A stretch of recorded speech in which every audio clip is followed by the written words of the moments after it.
আসসালামু আলাইকুম ওয়া রাহমাতুল্লাহ। আলহামদুলিল্লাহি ওয়াহদা ওয়াসসালাতু ওয়াসসালামু আলা মান লা নাবিয়্যা বা'দা আম্মা বা'দ। ফাআউযু বিল্লাহি মিনাশ শাইতানির রাজীম। ويخرون للأذقان يبكون ويزيدهم خشوعا. عن أنس رضي الله تعالى عنه قال خطب رسول الله صلى الله عليه وسلم خطبة ما سمعت مثلها قط فقال لو تعلمون ما أعلم لبقيتم كثيرا ولا ضحكتم قليلا. رواه البخاري ومسلم. সম্মানিত উপস্থিতি, প্রশংসা আল্লাহর জন্য, শান্তি অবতীর্ণ হোক আল্লাহর রাসূলের উপর সাল্লাল্লাহু আলাইহি ওয়াসাল্লাম। আজকের দিনই বৈঠকে সংক্ষিপ্ত সময়ে বক্তব্যের বিষয় আল্লাহ ভীতি। আল্লাহকে ভয় করা সম্পর্কে, আল্লাহর ভয়ে কান্নাকাটি করা সম্পর্কে এক গুরুত্বপূর্ণ সংক্ষিপ্ত তথ্যবহুল বিবরণের চেষ্টা করব ইনশাআল্লাহুল আজিজ। মানুষ হিসাবে পাপ হওয়াই স্বাভাবিক। কুল্লু বানি আদম খাত্তাউনা খায়রুল খাত্তাইনা তাওয়াবুন। আদম সন্তানই পাপী। সবচেয়ে উত্তম পাপী হচ্ছে সেই যে পাপ হয়ে গেলে আল্লাহর কাছে ক্ষমা চায়। ক্ষমা যে চাই সেই সবচেয়ে ভালো মানুষ বলে রাসূল সাল্লাল্লাহু আলাইহি ওয়াসাল্লাম বলেন। নিজেকে গুনাহগার মনে করে বা নিজের কিছু প্রয়োজন আছে আল্লাহ তাআলা আমাকে দিবেন এ আশায় আল্লাহর দরবারে কান্নাকাটি করে কিছু বলা মানুষ হিসাবে একটি জরুরি গুরুত্বপূর্ণ কাজ। আল্লাহ তাআলা আমাদের নবীকে বলেন, ফাইদা ফারাগতা ফানসব ওয়া ইলা রাব্বিকা ফারগাব। মুহাম্মদ সাল্লাল্লাহু আলাইহি ওয়াসাল্লাম, আপনি যখন দুনিয়াবি কাজ থেকে অবসর হবেন তখন আপনি কঠোর শ্রমে আত্মনিয়োগ করুন, আর আপনি আমাকে যা বলবেন তা বিনয়ের সাথে কান্নাকাটি করে বলুন। এটা আল্লাহর আদেশ। অত্র আয়াতে আল্লাহ তাআলা তিনটা কথা বলেছেন। তার একটা বলেছেন যে আপনি যখন দুনিয়াবি কাজ থেকে অবসর হবেন, প্রত্যেকটা মানুষের দুনিয়াবি কাজ আছে। আপনি একজন ব্যবসায়ী, সকাল 10টায় দোকান খুলেন, রাত 10টায় বন্ধ করেন, এইটা আপনার দুনিয়াবি কাজ। আপনি চাষি মানুষ, সকালে জমিতে যান, বিকালে আসেন, এটা আপনার একটা দুনিয়াবি কাজ। আপনি মাস্টার মানুষ, 10টারই যান, 3টায় ফিরে আসেন, এটা আপনার দুনিয়াবি কাজ। মুহাম্মদ সাল্লাল্লাহু আলাইহি সাল্লামের এরকম কিছু বাড়িতে বা সামাজিকভাবে দুনিয়াবি কাজ ছিল। আল্লাহ তাআলা বলেন, যখন আপনি দুনিয়াবি কাজ থেকে অবসর হবেন তখন আপনি কঠোর শ্রমে আত্মনিয়োগ করুন।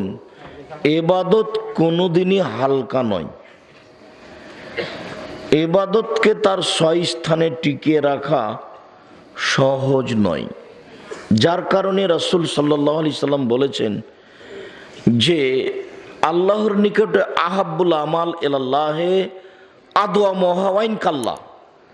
আল্লাহর নিকটে ওটাই সবচেয়ে উত্তম আমল যেটা অবিরাম বহাল থাকে, কম হলেও। যেমন আপনাকে আজকে বললাম আমি যে সূরা ইখলাস 3 বার পড়েন, একবার কোরআন মাজিদ পড়ার সমান নেকি পাবেন। আপনি এটা মনে করলেন যে আমি পড়বো, প্রত্যেক দিন মাগরিবের পরে পড়বো, আপনি টিকে রাখার চেষ্টা করেন। ধারাবাহিক 3 দিন টিকানো কঠিন আছে। আজ পড়েছেন তো কালকে যখন পড়তে বসবেন তখন দেখবেন যে আপনার নাতি এসে ডাকছে যে দাদা দাদা দাদা দাদা, আপনাকে দাদি ডাকছে, তখন দেখবেন যে তাড়াহুড়া করে উঠে চলে গেলেন, পড়া হয়নি।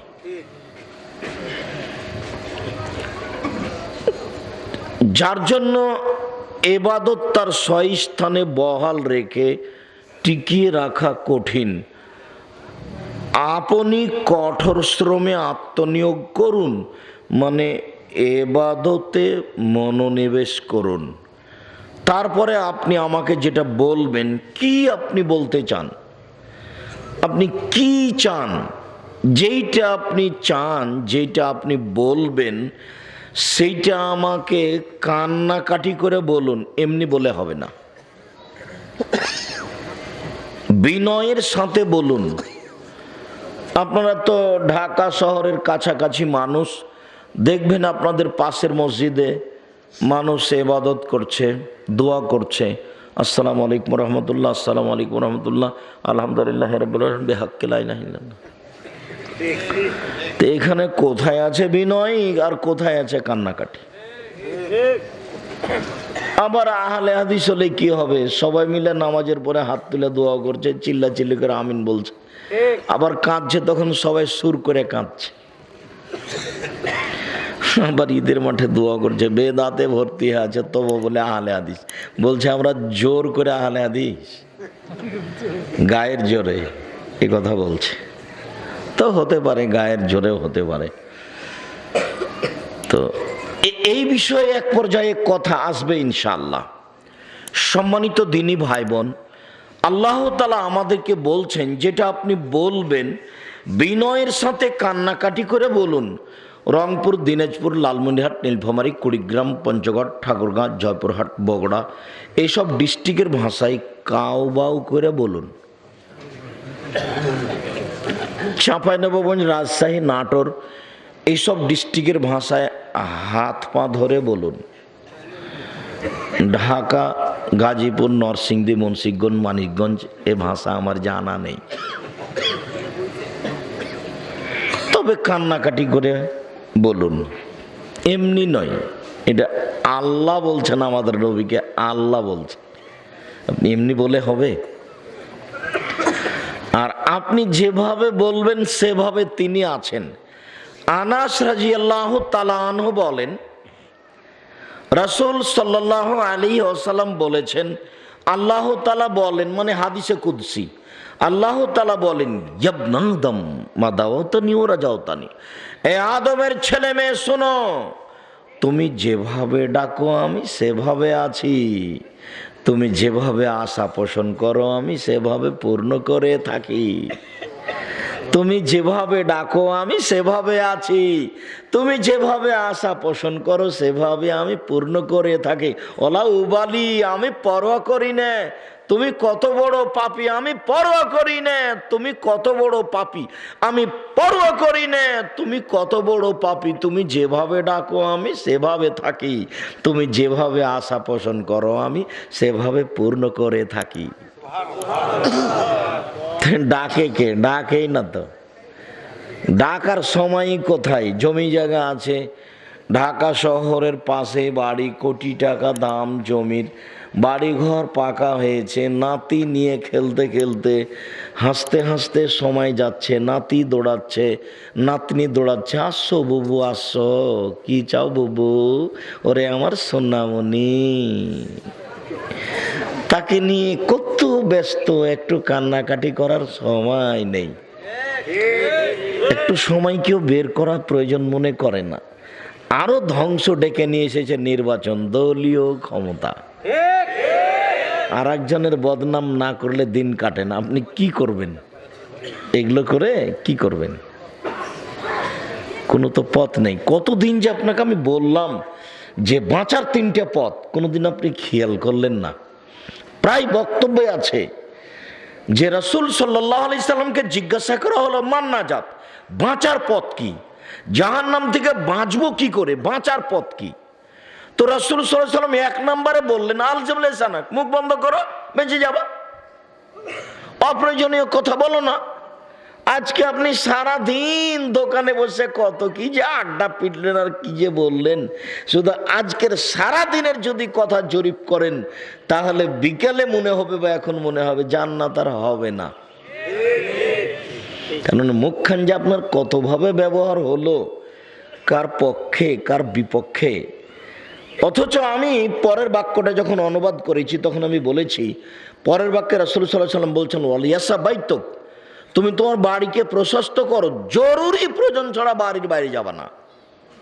তা আমি বাড়ির বাইরে গেছি দোকানে লবণ কিনতে, আর 100 মরিচ নেব। তো 1 কেজি লবণ আর 100 মরিচ নেওয়ার পরে 1 মিনিট দেরি করা হবে না এখানে, এ কথা আপনাকে আমি বলেছি। এরপরও আপনি গিয়ে ওখানে বসে ল্যাংটা মেয়ে দেখে চক্ষু ঠান্ডা করছে, আর দোকানে ল্যাংটা মেয়ে নাচছে, ওই নিয়েও বসে আছে, তাতেও খুশি। চক্ষু ঠান্ডা করে কলিজা ঠান্ডা করে জান্নাত কিনতে চায়। জান্নাতের মেয়ে কি পড়ে আছে? জান্নাতের মেয়ে পড়ে নয়, জাহান্নাম পড়ে আছে।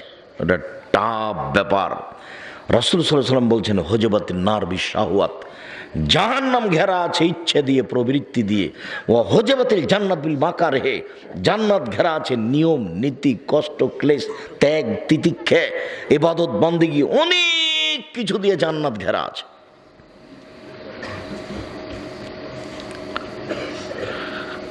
মুখ বন্ধ করো, জান্নাত পাবা। রাসূল সাল্লাল্লাহু আলাইহি ওয়াসাল্লাম একদিন বলছেন কাইফা বিকুম ওয়া বিজামানিন, তোমাদের কি হবে, যুগের কি হবে, তোমাদের কি হবে, যুগের কি হবে। ইগরবালো নাসো গারবালাতান, যেদিন মানুষের প্রতি নির্যাতন করা হবে, অন্যায় অবিচার করা হবে। অমারে যাতে লৌহুদল আমানাত, মানুষের আমানতদারি বলে কিছুই থাকবে না, সবাই টাকা আত্মসাৎ করবে। অদা অঙ্গীকার বলে কিছুই থাকবে না। ওয়াখতালাফু, তাদের মধ্যে মতবিরোধ হবে। দেখো দেখো দেখো দেখো দেখো, মতবিরোধ এইভাবে হবে, কেউ কারো কথা মানবে না। ডান হাতের আঙ্গুল বাম হাতের আঙ্গুলের ভিতরে ঢুকে বলে এই যে যে যে ঢুকে গেল, এইভাবে মতবিরোধ মানুষের মধ্যে ঢুকে যাবে, কেউ কারো কথা মানবে না। তখন তোমাদের কি হবে, যুগের কি হবে, তখন তোমাদের কি হবে, যুগের কি হবে। তখন আবু মুসা আশারী বলছেন ফামাতা আমরুনি, বলেন তাহলে কি করব, কি করব বলেন, পরিস্থিতি যদি এমন হয় তা আপনি বলেন কি করব। তখন আল্লাহ রাসূল বলছেন তাহলে এ করো, আলজেম বাইতাক, বাড়িতে থাকো, ওয়ালজেম লিসানাক, মুখ বন্ধ করো, জিহ্বা বন্ধ করো, বাস বেঁচে যাও। 3 ভালোটা নেও, 4 মন্দটা ছাড়ো, 5 নিজেকে বাঁচাও, 6 জনগণ ছাড়ো, জনগণ যাক, তুমি নিজেকে বাঁচাও। তখন সাহাবী বলছেন আল্লাহর নবী, আচ্ছা আমি বাড়ির বাইরে গেলাম না, মুখ বন্ধ করলাম, কেউ যদি এসে আমাকে বাড়িতে মারে দলীয় দাপটে, তো আমি কি করব? যে আপনারা যা কোনোদিন মিছিলে দেখেছেন কিনা, যখন দলীয় দাপটের কোনো মিছিল যায়, যারা পাস করে গেছে, যখন ওই মানুষটা বিরোধী দলের বাড়ির পাশ দিয়ে যায়, তখন কেউ কেউ বলে বাড়িটা ভেঙে দে না, তখন কেউ বলে আরে থাক না, কেউ বলছে না আগে ভেঙে দে। যে বাড়িতে যদি এসে মেরে যায় তাহলে কি করব? তখন রাসূল সাল্লাল্লাহু আলাইহি ওয়াসাল্লাম বলছেন ওই সময় তাহলে এ করবা, আদমের 2 ছেলের ভালোটার মতো হয়ে যায়। আদমের 2 ছেলের একটা কাবিল বলছে হাবিল তোকে আমি হত্যা করব। তখন হাবিল বলছে তুমি আমাকে হত্যা করো করো, আমি তোমাকে হত্যা করব না, তুমি আমাকে মারো মারো, আমি তোমাকে মারবো না। কেউ যদি বাড়িতে এসে আপনাকে মেরে যায় তো আপনি পাল্টা মারতে যায়েন না, যদি আপনি পাল্টা মারতে যান তো ও তো জাহান্নামে গেছে, এখন আপনিও যাবেন। ওকে ওটা করতে দেন, পরিস্থিতি খুবই জটিল, তাহলে আপনি যাবেন জান্নাতে, ও যাবে জাহান্নামে। রাসূল সাল্লাল্লাহু আলাইহি ওয়াসাল্লাম বলছেন একদিন হাল তাদরি মাইকুবুন নাসার, নারা সঙ্গী সাথে বলতে পারো মানুষকে পিছন দিক থেকে ধাক্কা মারে জাহান্নামে নিক্ষেপ করে কি? সঙ্গী সাথী বলতে পারো মানুষকে পিছন দিক থেকে ধাক্কা মারে জাহান্নামে নিক্ষেপ করে কি? সঙ্গী সাথী বলতে পারো মানুষকে পিছন দিক থেকে ধাক্কা মারে জাহান্নামে নিক্ষেপ করে কি? এ কথা বলতে বলতেই ফাঁকা জেলেছে না, জিহ্বাটা নিজে ধরে নিয়ে বলছেন এ দেখো, জিহ্বা মানুষকে পিছন দিক থেকে ধাক্কা মারে জাহান্নামে নিক্ষেপ করে। সারাদিনের হিসাব করে দেখেন কত কাকে কি বললেন। কে বলছে আব্দুর রাজ্জাক সাহেবের বক্তব্য শোনা আছে, বলছে ছাড়ো বক্তব্য শুনতে যেতে হবে না, ও দল করে না। একটা তো হলো, কিছু তো বললেন, তো আপনাকে কিছু বলাই লাগে।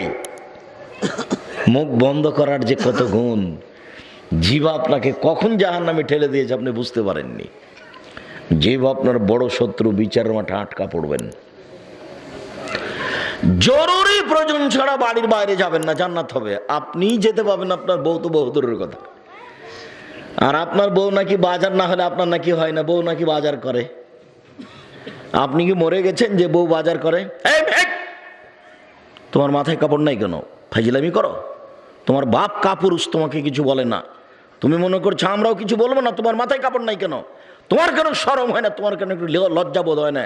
তোমার কেন ইতস্ত বোধ হয় না? তোমার মার কেন একটু লজ্জা হয় না? তোমার মাকে খারাপ লাগে না? তোমার মা নাকি নিজেকে মুসলমান মনে করে? তোমার মা নাকি একজন হাজি মানুষের মেয়ে? তোমার নানি নাকি একজন হাজি মহিলা? তোমার নানা নাকি একজন হাজি মানুষ? তোমার মা কেন এরকম? তোমার স্বভাব কেন এরকম? মাথায় কেন কাপড় নেই? এই মেয়ে, মাথায় কাপড় নেই কেন? তোমার বাপ একজন কাপুরুষ মানুষ। শোনো, প্রসঙ্গ পরিবর্তন করলাম, তোমাকে বলছি, উপস্থিত বৈঠকের মুসলিম বোন, আপনাকে বলছে, আপনি একটু থামেন, এদিকে খেয়াল করেন। কথা বলছেন নাকি? দয়া করে কথা বলবেন না, আপনার জন্য এসেছি।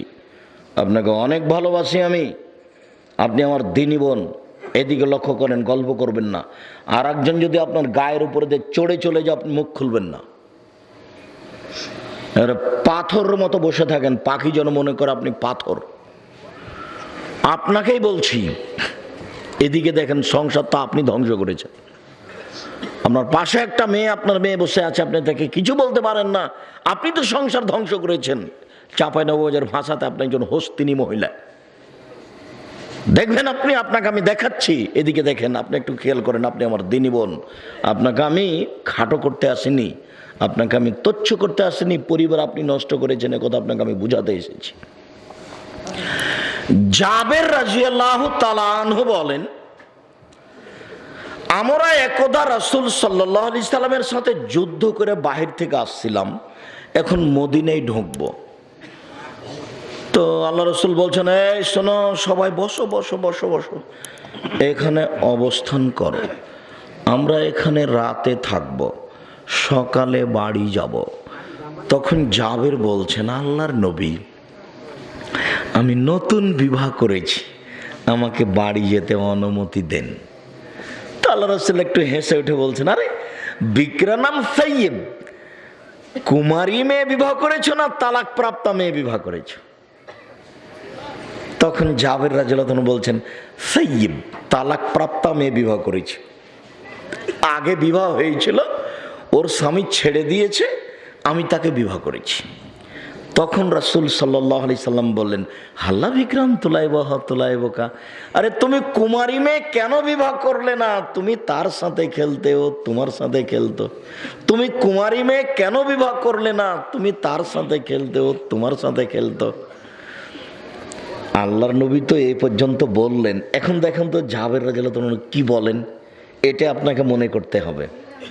এদিকে খেয়াল করেন। আচ্ছা তোমরা ছেলেরা দেখো, এদিকে কেউ কথা বলছে? জি, দয়া করে, যেহেতু জায়গার তুলনায় মানুষ বেশি, কাজে ভালো আজকে বসতে দেওয়াও যাবে না, দাবি করে কোনো ফলও হবে না। কিছুক্ষণ অপেক্ষা করুন, কষ্ট করে, আমাকে দেখতে পান আর না পান, আমাকে দেখতে পান আর না পান, যেহেতু আমি আপনার জন্য এসেছি অনেক কষ্ট করে, আর আপনি এখানে আমার কিছু কথা শুনবো মনে করে এসেছেন, দয়া করে একটু ধৈর্য ধারণ করেন। ধৈর্যটাকে ঘোড়ার ডিম মনে করিয়েন না। ঘোড়ার ডিম সবাই বলে কিন্তু কেউ দেখেনি। ধৈর্য সবাই বলে কিন্তু আসলে ধৈর্য ধারণ করে কেউ কোনোদিন দেখেনি। আসলে ওটা বুঝে নিজের ধৈর্য কি জিনিস।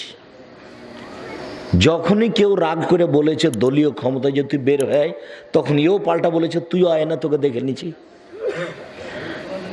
ও বলেছে আমি কিছু বলবো না, এইটা তার কাছে প্রয়োজন নেই।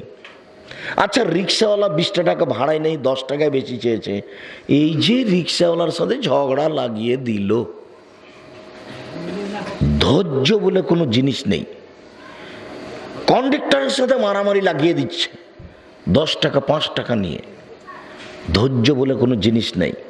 প্রতিবেশীর সাথে কথায় কথায় ঝগড়া লাগিয়ে দিচ্ছে, ধৈর্য বলে কোনো জিনিস নেই। এখানে যে এসেছে দেখতে পাক আর না পাক আধা ঘন্টা যে অপেক্ষা করবে এইটা নয়, ঢং ঢং করে এসেছে আপনার মা, ঢং ঢং করে চলে গেল। গল্প করতে করতে এসেছে, গল্প করতে করতে চলে গেল। এই ছেলে, তুমি তোমার ভাবিকে নিয়ে এসছো তাই না? ধর্ম পাগল নাকি তোমাদের কাছে? তোমার মা কি মনে করে ওভাবে আসলো আর ওভাবে চলে গেল কেন?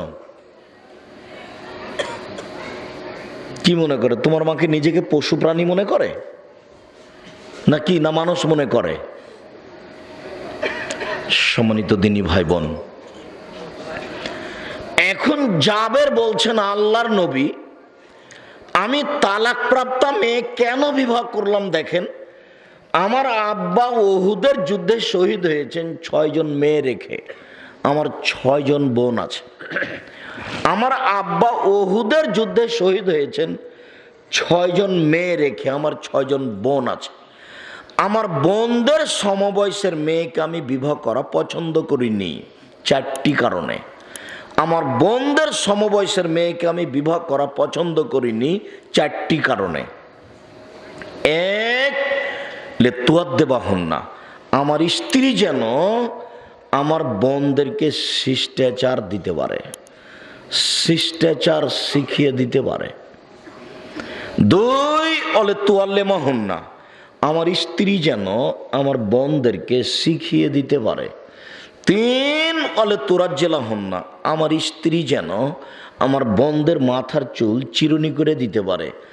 4, অলা তাকুমা আলাইহিন্না, আমার স্ত্রী যেন আমার বোনদের উপরে সবসময় প্রস্তুত, রেডি। এই কোথায় গেছিলা? এই মাথায় কাপড় নেই কেন? এই সলাত আদায় করেছ? সাবধান। সবসময় আমার বউ যেন রেডি থাকে, প্রস্তুত। অলা তাকুমা আলাইহিন্না, 4টা কারণে। 1, শিষ্টাচার শিখিয়ে দিবে। এই ছেলে, তোমার মা এখন বসে আছে, কথা ভালো বুঝবে না, আর একজনের সাথে এখনো কথা গল্প করছে। তোমাকে বলছি তুমি ভালো করে তোমার মাকে বলে দিও। শোনো এদিকে উপস্থিত বৈঠকের মুসলিম বোন, শুনেন শিষ্টাচার কাকে বলে। মেয়েটা যে আপনার পাশে বসে আছে, মাথায় কাপড় নাই, ও ক্লাস 10-এ পড়ে। যেদিন ও 8-এ উঠেছিল সেদিন তার হাইজ হয়েছে, বিবাহ হলে তার 2টা বাচ্চা হতো।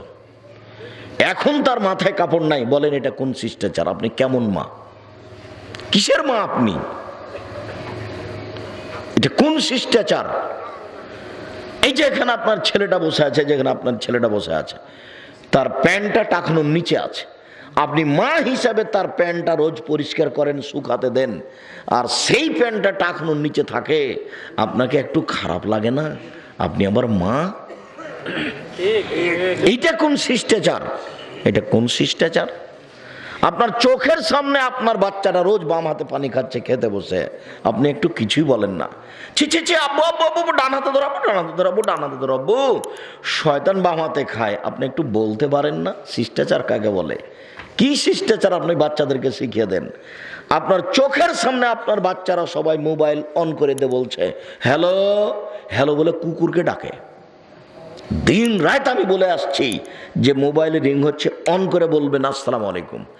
আর যদি অন করার আগে দেখা যায় যে হিন্দুর নাম্বার, তাহলে বলবেন জি ধন্যবাদ, কি বলছিলেন। আর যদি হিন্দুর নাম্বার বোঝা না যায়, তাহলে আপনি বলবেন আসসালামু আলাইকুম। হিন্দু হোক, মুসলমান হোক, ডোম হোক, চামার হোক, হাঁড়ি হোক, মেথর হোক, যে হোক না কেন, আপনি বলবেন আসসালামু আলাইকুম। কেন আপনি বললেন যে হ্যালো? এটা কোন শিষ্টাচার? এই ছেলে, তোমাদের বাড়িতে একটা গাভী আছে, গাভী গরু। তো তোমাদের যখন গোহালের রাতে তুমি নিয়ে যাবো, তোমার মা নিয়ে যায়, তখন গাভীটা গরুটা কি সালাম দেয়? তুমি যখন ঢোকো তখন সালাম দাও? তো দুইজনই সমান নাকি? বুঝেও বুঝে না ওরা, অন্তর আছে বুঝে না, দেখেও দেখে না ওরা, চক্ষু আছে দেখে না, শোনেও শোনে না ওরা, কান আছে শোনে না। উলাইকা কাল আনাম, তারা পশু প্রাণীর মতো, তারা গরু ছাগলের মতো, তারা কুকুর শ্রীগালের মতো, ভালো হাজাল বরং তার চেয়ে খারাপ। তাহলে তো আমি কুকুর শ্রীগালের মতো, তবে আল্লাহ এখনো আমাকে তোমাকে কুকুর শ্রীগাল বলেননি। কেন? গরু কোনোদিনই সালাম দিতে পারবে না, আর আজ থেকে আপনি সালাম দিতে পারবেন। নিজেকে পশু প্রাণী মনে করিয়েন না। গরু যেভাবে বিনা সালামে গোহালে চলে যায়, আপনি সেভাবে বিনা সালামে গোহালে যায়েন না, ঘরে যায় না। আর আপনাকে বলছে উপস্থিত বৈঠকের মুসলিম বোন, এদিকে শোনেন, এখনো কথা বলছেন নাকি? এদিকে খেয়াল করেন। যখনই আপনার বাচ্চাটা, আপনার স্বামী, আপনার মেয়ে সালাম ছাড়া বাড়িতে ঢুকবে, তখন আপনি বলবেন বাহির দরজা যান, বাহির দরজা, ছি আব্বু আব্বু আব্বু, বাহির দরজা আব্বু, বাহির দরজা আব্বু, ওখানে গিয়ে সালাম দিয়ে ঢোকো। বুঝাতে পারলাম না আপনাকে আমি শিষ্টাচার কাকে বলে। আবু হুরায়রা রাদিয়াল্লাহু তাআলা আনহু বলেন, এখানে কথা আছে একটু। আবু হুরায়রা রাদিয়াল্লাহু তাআলা আনহু বলেন, রাসূল সাল্লাল্লাহু আলাইহি সাল্লাম বলেছেন, মানা ওয়ালাদাহু ওয়ালাদুন, কারো যদি ছেলে মেয়ে জন্ম নেয়, ফাল ইহসান ইসমাহু আদাবাহু, সেজন্য একটা সুন্দর নাম রাখে, সেজন্য শিষ্টাচার শিখিয়ে দেয়। তো ছেলের নাম হলো আব্দুল হামিদ, আর ডাক নাম হলো টুরু। তো মা বাপ টুরু বলে ডাকছে। এই বাপ মা যদি মূর্খ না হয়, তাহলে মূর্খ কে? আপনি একজন মা হিসেবে আপনার ছেলেটাকে টুরু বলে ডাকেন কি করে? আপনার একটু শরমবোধ হয় না কেন? আপনি বলে শিক্ষিতা মহিলা, আপনাকে আমি খুব ভালো করে চিনি। এই কথা ঠিক যে আপনি একজন হাই স্কুলের প্রধান শিক্ষিকা, আর আপনার স্বামী একজন প্রিন্সিপাল।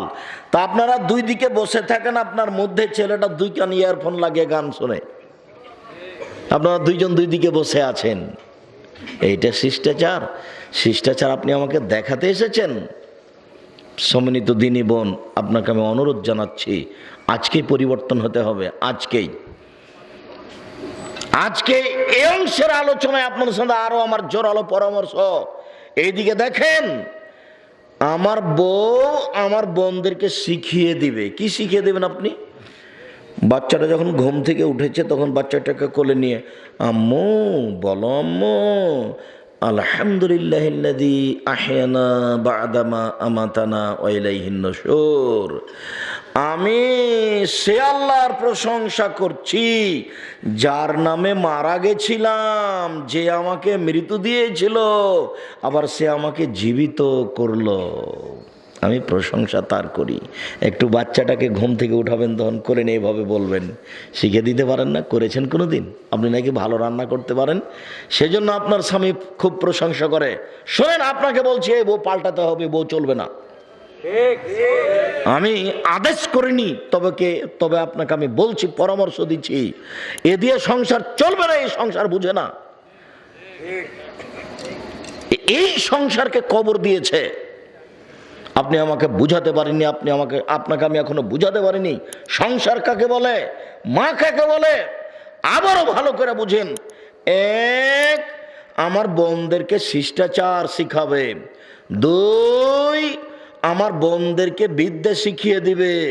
তিন, আমার বোনদের মাথার চুল চিরুনি করে দিবে।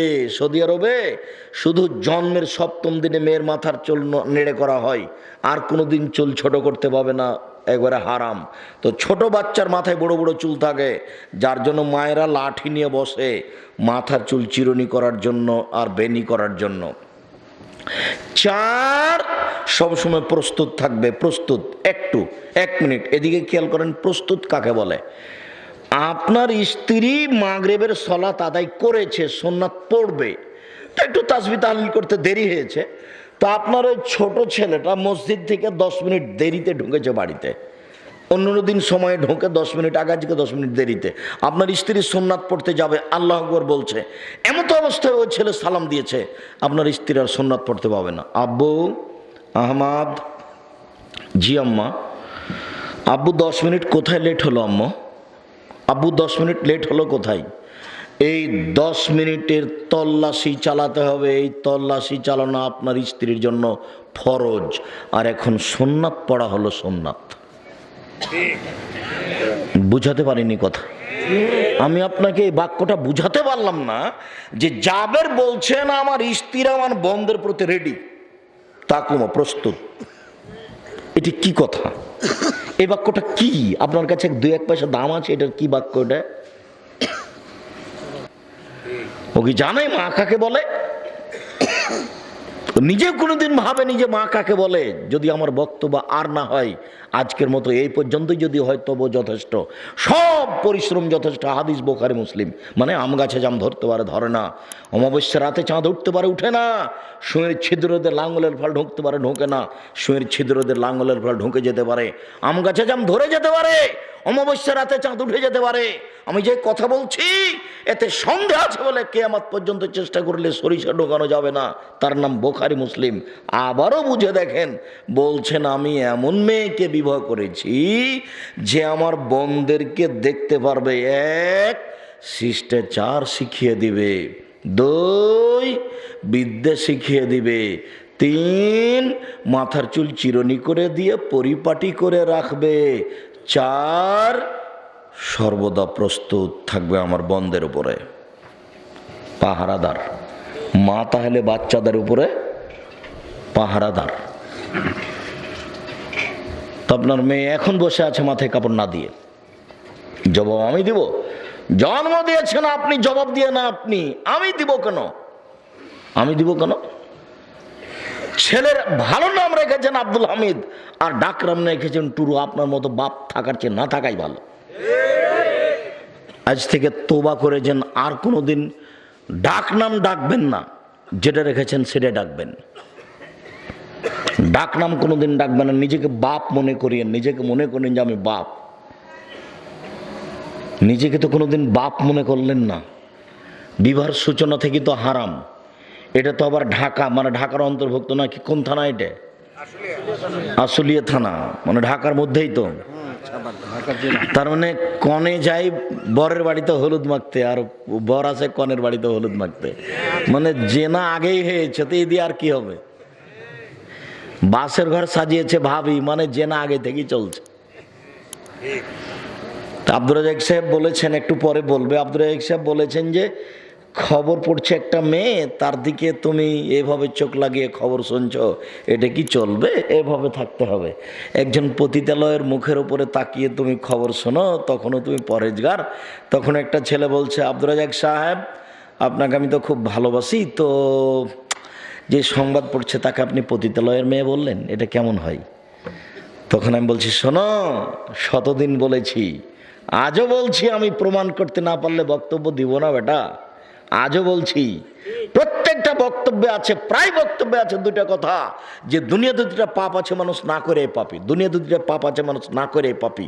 তার একটা হলো, কেউ যদি কাউকে বলে আসো জুয়া খেলি, খেলেইনি, তাহলে 10 জন ফকিরকে 100 কেজি করে চাউল দিতে হবে।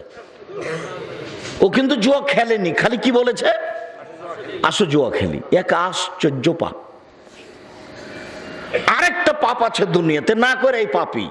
কোনো মহিলা যদি সাজগোজ করে, পাউডার মেখে সাজগোজ করে পুরুষের পাশ দিয়ে যায়, ও ব্যভিচারিণী, ও ব্যভিচারিণী, ও ব্যভিচারিণী। রাসূল সাল্লাল্লাহু আলাইহি ওয়াসাল্লাম কথাটা একবার 2বার বলেছেন, একবার 3বার বলেছেন। তো একটু সাজগোজ করে পুরুষের পাশ দিয়ে গেলেই যদি ও ব্যভিচারিণী হয়, আর এইভাবে টিভির পর্দায় এসেছে রং মেখে, লাখো কোটি মানুষ তাকে দেখছে, তবুও সে ব্যভিচারিণী নয়। ধর্ম কি রাজশাহী চাঁপাইনবাবগঞ্জের হাওয়াই লাড্ডু? উপস্থিত বৈঠকের মুসলিম বোন, আপনাকে বলছি, জীবনে আর কোনোদিন বাড়ি থেকে বেরে হাট বাজারে যাবেন না। কই আমাদের তো চলে, আমরা তো কোনোদিন জীবনে হাট বাজারে যাইনি। আপনার এদিকের বাড়িঘর আপনি বুঝতে পারি না, আপনার বাড়িঘর কেমন। আপনার বাড়িঘরে যদি আমরা আসি, তাহলে আমরা মনে করবো এটা ট্রেন স্টেশন। আপনার বাড়ির তো কোনো বাহির দরজায় দেখলাম না, আপনি কোনখানে সালাম দিয়ে ঢুকবেন? কেন জানি আপনাদের বাড়িঘর দেখলাম সাতক্ষীরের মতো, এদিকে একটা ঘর, এদিকে একটা ঘর, মধ্যে গরুর গাড়ির রাস্তা। তা আপনি কোনখান দিয়ে ঢুকবেন, সালাম দিবেন কোথায়? সালাম দেওয়ার যে জায়গা নেই। রাসূল সাল্লাল্লাহু আলাইহি ওয়াসাল্লাম বললেন যে তুমি তো গরিব মানুষ, তো আর বাহির দরজাতে রাতে বিছানে শোয়ার সময়তে বিসমিল্লাহ বলে, তোমার তো আর বাহির দরজা নাই, এমনি একটা চট ঝুলিয়ে রেখেছ, তো বিসমিল্লাহ বলে তুমি ওই নিচে একটা খড়ি রেখে দিও, সকাল পর্যন্ত শয়তানে ঘরের ভিতরে ঢুকতে পারবে না, ওর কোনো ক্ষমতা নেই। এটা হাদিস বুখারী মুসলিম। উপর দিয়ে নিচে দিয়ে পারবে না, বন্ধ, সব পথ বন্ধ। ওর বাবার ক্ষমতা নেই ঘরের ভিতরে যেতে, হাদিস বুখারী মুসলিম। এ কথা মুহাম্মদ সাল্লাল্লাহু আলাইহি ওয়াসাল্লাম বলেছেন। তা আপনার দরজায় যে নাই, তা আপনি এটা বলবেন কোথায়, দিবেন কোথায়? মনে হচ্ছে যে আপনার সংসারটা পশু প্রাণীর মতো, গরু ছাগলের মতো এরকম মনে হচ্ছে। কষ্ট পাচ্ছেন, কষ্ট পেলে আমার কিছু আসে যায় না। আমি বলতে এসেছি আপনার কথা যেন মনে থাকে, 12 বছর পরে যেন মনে থাকে। মনে থাকলে যদি কিছু লাভ হয়। সম্মানিত দিনী ভাই বোন, পরিবর্তন হওয়ার চেষ্টা করুন। মানুষই পারে, পশু প্রাণী পারে না। বাঁচার 3টি পথ: 1, মুখ বন্ধ করো। 2, জরুরি প্রয়োজন ছাড়া বাইরে যায় না। আপনি যেতে পারেন না, তার বউ পারে কি করে? কেন যাবে সে হাটে বাজারে? শাড়ি কিন্তু কেন যাবে? ও যাবে না, এটাই ঠিক।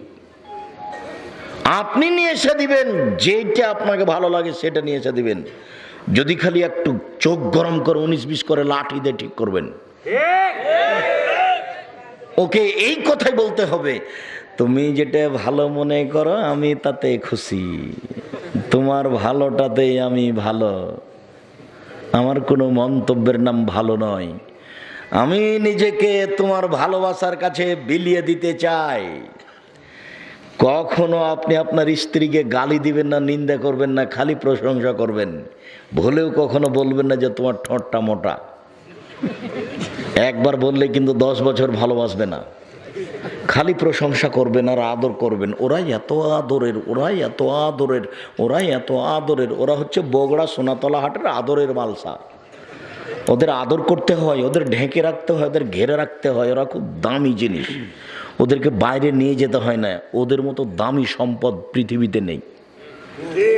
আল্লাহর কথা বলছেন, নবীও কথা বলছেন, মুহাম্মদ সাল্লাল্লাহু আলাইহি ওয়াসাল্লাম বলছেন, আর দুনিয়া কুল্লুহা মাতা খায়রু মাতাই দুনিয়াল মারাতু সরেহা। সারা পৃথিবী সম্পদ, সবচেয়ে দামি উত্তম সম্পদ হচ্ছে একটা ভালো বউ। আল্লাহ তাআলা বলছেন, অমিন আইতিহান খালাকালাকুম মিন আনফুসিকুম আজওয়াজান লিতাসকুনু ইলাইহা। আমি তোমাদের মধ্য থেকে, পাশ থেকে তোমাদের স্ত্রীদেরকে সৃষ্টি করেছি যাতে করে সেখানে শান্তি তৃপ্তি পাও। স্বর্ণ দিয়ে ঘর বানালেও শান্তি হবে না বউ ছাড়া। রেশমি কাপড় দিয়ে বিছনা বানালেও শান্তি হবে না বউ ছাড়া। সবচেয়ে দামি খাদ্য গোস্তের ঝোল আর রুটি, এটা সারিদ সবচেয়ে দামি খাদ্য উপস্থিত করলেও শান্তি হবে না বউ ছাড়া। বউ যেখানে শান্তি সেখানে। তা আপনি মারলেন কেন? কেন মারবেন? আব্দুর রাজ্জাক সাহেব, আপনি তো বলেছেন লাঠি ঝুলিয়ে রাখ। এইটা আমি বলিনি, এটা মুহাম্মদ সাল্লাল্লাহু আলাইহি ওয়াসাল্লাম বলেছেন যে তাকে আপনাকে কন্ট্রোলে রাখতে হবে আদর করে। যখন আপনারা আদর কাজ করবে না তখন সেটা। রাসূল সাল্লাল্লাহু আলাইহি ওয়াসাল্লাম বলছেন যে কখনো বউকে কটু কথা বলো না, কখনো তাকে মারো না, তবে নিজের বাড়ি ছাড়া অন্য বাড়িতে থাকতে দিও না। নিজের বাড়ি ছাড়া কোথাও যেতে দিও না। আর আপনার অনুমতি ছাড়া বাড়ির বাইরে যেতে পারে না। আয়েশা রাদিয়াল্লাহু তাআলা আনহা বলছেন যে আমার খালার সাথে আমি গেলাম বাহিরে পায়খানা করতে। তখন বাড়িতে পায়খানা ছিল না। রাতে আমার খালা আর আমি ফিরে আসছি, তো আমার খালার কাপড়টা পায়ে বেঁধে খালা পড়ে গেছে। যেমন পড়েছেন তেমনি খালা বলছেন, মেস্তা ধ্বংস হোক, মেস্তা ধ্বংস হোক। আমি তো খেপে গেলাম খালার উপরে। খালা, মেস্তা ধ্বংস হোক এ কথা আপনি বলছেন কেন? মেস্তা হচ্ছে বাদরি সাহাবী, যারা বদরের যুদ্ধে উপস্থিত হয়েছে, তারা খুব দামি মানুষ। আল্লাহ তাআলা বলেছেন, এ মালুমা সে তুম কাদ গাফারতু লাকুম, ও বাদরি সাহাবী, তোমরা দুনিয়াতে যা ইচ্ছা করো, আমি তোমাদের সব পাপ ক্ষমা করে দিয়েছি। মেস্তা বাদরি সাহাবী, আপনি এই কথা বললেন কেন যে ধ্বংস? কেন বললেন আপনি খালা? আয়েশা তো শিক্ষিতা মহিলা, কথাটা তার কাছে ধরা পড়েছে, খুব খারাপ লেগেছে।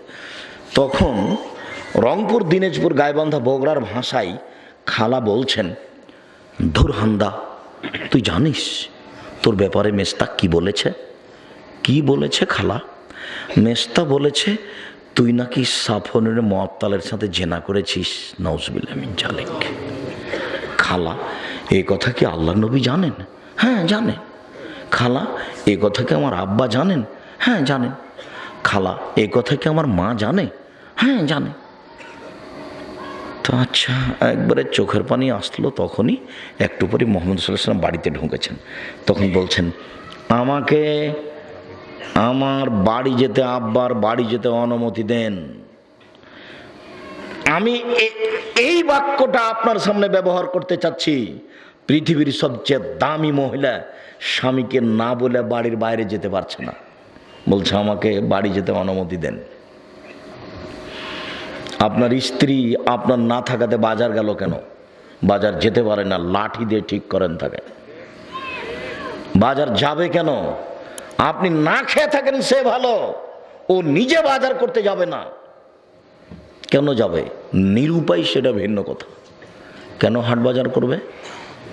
কেন মন্তব্য চলো? আপনাকে আরো একটা কথা বলছি, বইয়ের নাম ধরে ডাকিয়েন, তাহলে ভালোবাসা বাড়বে। নিজে নিজেই কোনো কাজ করিয়েন না। একটা জামা লাগবে, পান গায়ে দিয়ে আপনি যাবেন বাজারে, নিজে জামাটা খুঁজছেন, এটা করিয়েন না। নিজেই জামা যদি খুঁজেন তাহলে আপনার স্ত্রী কষ্ট পাবে। সে বলবে আমার সাথে কথা বলা বন্ধ করেছে, সেই জন্য নিজে নিজে জামা খুঁজছে। আর যদি বসে বলেন খালেদা জামাটা নিয়ে আসো তো, নাম ধরে বলবেন, খুশি হয়ে গেছে, নিয়ে এসে দেবে, তাকেও ভালো লাগবে, আপনাকেও ভালো লাগবে। রাসূল সাল্লাল্লাহু আলাইহি ওয়াসাল্লাম সবসময় নাম ধরে বলতেন, আয়েশা জি ছুরিটা ধারালো করে নিয়ে আসো তো, আয়েশা জি মসজিদ থেকে জায়নামাজটা নিয়ে আসো তো। তখন আয়েশা বলছে আমি যে ঋতুবতী। আরে তুমি ঋতুবতী হলে কি হবে? হাইজ কি তোমার হাতে লেগে আছে নাকি? যাও নিয়ে আসো। বউকে আদেশ করতে হয় আর নাম ধরে বলতে হয়। সম্মানিত দিনী ভাই বোন, বলেছিলাম জরুরি প্রয়োজন ছাড়া বাড়ি ত্যাগ করবে না, 3 পাপের জন্য কাঁদবে। এটাই ছিল মৌলিক কথা। পাপের জন্য কাঁদবে, পাপের জন্য কাঁদলে জান্নাত হবেই। মহান আল্লাহ বলেন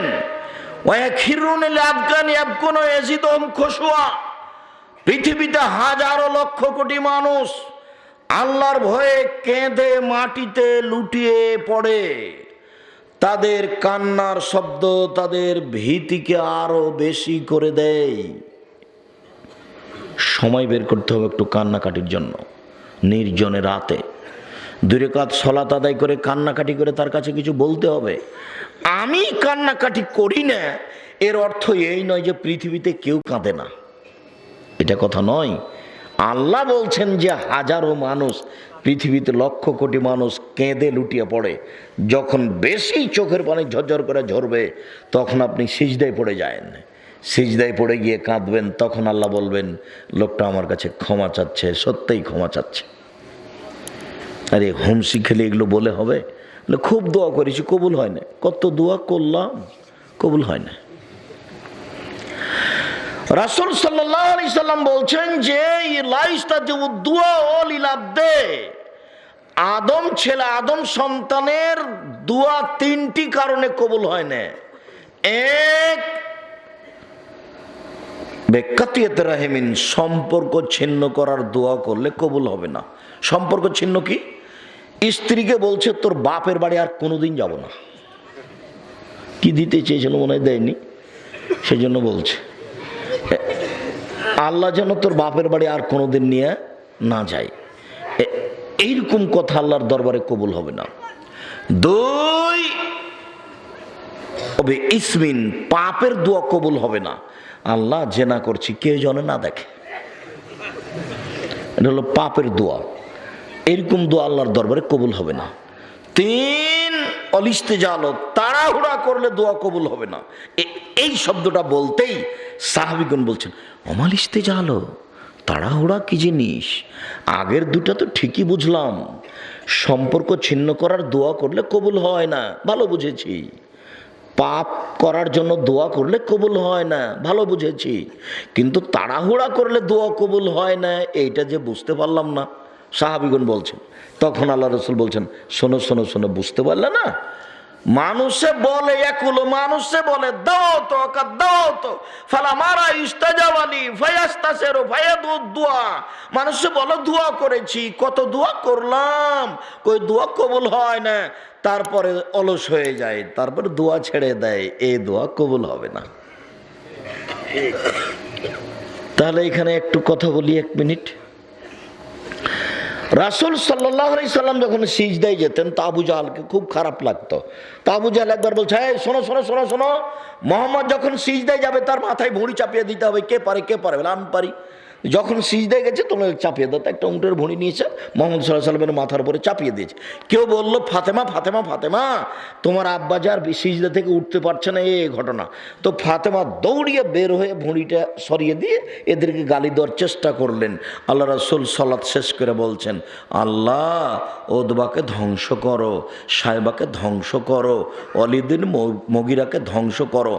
অপমান অবস্থায় আল্লাহ রাসূল এদের জন্য বদদোয়া করলেন। বদদোয়া 12 বছর পরে কবুল হয়েছে।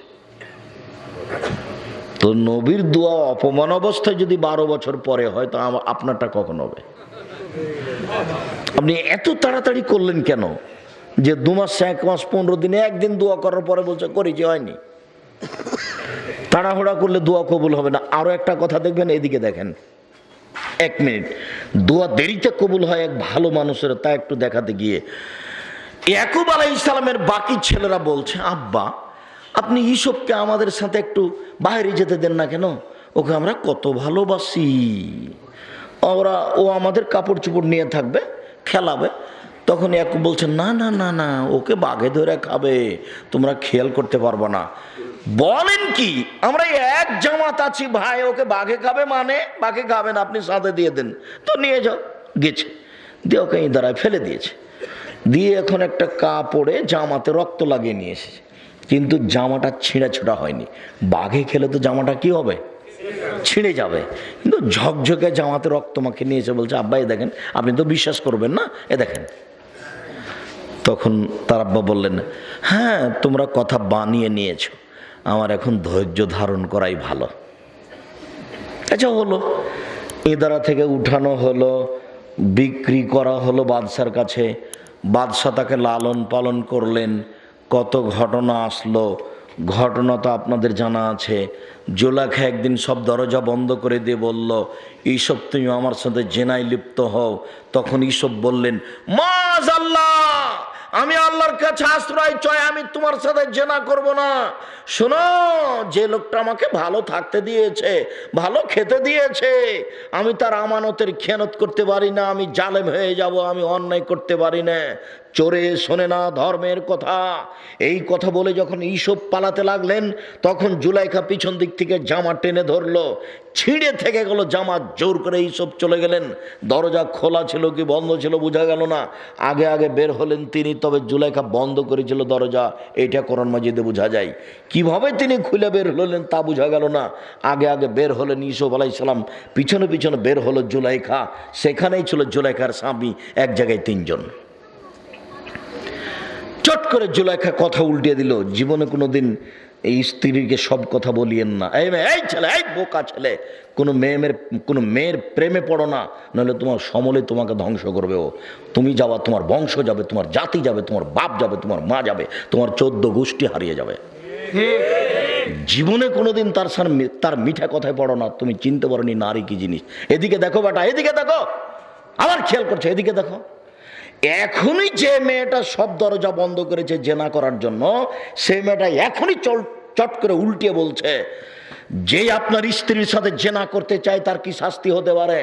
আমি জুলেখা তার শাস্তি উল্লেখ করছি, একে যথাযথ পিটন দিতে হবে, নইলে জেলখানায় বন্দি করতে হবে। জুলেখা ঘোষণা দিয়ে দিল। তখন ইউসুফ বলছেন যে জি না, আমি বলিনি, সে আমাকে ফসলিয়েছে, আমি তার সাথে অন্যায় করিনি। তখন বাদশাহ বললেন, ইউসুফ আরে জান হাজা, ঠিক আছে ইউসুফ তুমি সরে দাঁড়াও। জেল হয়ে গেল 12 বছর। কতদিন বাড়িতে থেকেছে, বাপ ওইদিকে কাঁদছে, বাপ কিন্তু দোয়া করছে, আমি যা বলবো তা এখনো যেতে পারিনি। বাপ কিন্তু ছেলের জন্য কি করছে? দোয়া করছে, আমার ছেলে কোথায় হারালো, কবে পাবো, দোয়া চলছে। ইদারাতে থাকলো, বাড়িতে এসে মানুষ হলো, বড় হলো, তারপরে জেল হলো 12 বছর। 12 বছর জেল থেকে এবার বের হওয়ার কথা এসেছে। বাদশার পক্ষ থেকে লোক এসেছে ইউসুফকে নিয়ে যাওয়ার জন্য। এসে বলছে, আপনাকে বাদশা ডেকে পাঠিয়েছে। তখন ইউসুফ বলছেন, আরে আমি জেল থেকে বের হবো কেন? যাও বলো গো বাদশাকে, জুলেখাকে জাতির সামনে ঘোষণা দিতে হবে, আমি জুলেখা তার সাথে অন্যায় করতে চেয়েছি, ইউসুফ অন্যায় করেনি। যতক্ষণ পর্যন্ত জুলেখা জাতির সামনে ঘোষণা না দিবে, ততক্ষণ পর্যন্ত আমি ইউসুফ জেল থেকে বের হব না। আমাদের নবী মুহাম্মদ সাল্লাল্লাহু আলাইহি ওয়াসাল্লাম বলছেন, আমাদের নবী মোহাম্মদ সাল্লাল্লাহু আলাইহি সাল্লাম বলছেন যে ইউসুফের জায়গাতে যদি আমি হতাম আর বাদশাহ যদি আমাকে ডেকে পাঠাতো, তাহলে আমি বলতাম চলো চলো চলো তাড়াতাড়ি চলো, সরকার ডেকে পাঠিয়েছে, চলো না। দেখেছো ইউসুফ আমার চেয়ে কত ধৈর্যশীল, 12 বছর জেলে থাকার পরেও কি একবারে হংকার দিয়ে বলছেন, যাও বাদশাকে বলে দাও জুলাইখাকে জাতির সামনে বলতে হবে আমি অন্যায় করেছি, ইউসুফ অন্যায় করেনি।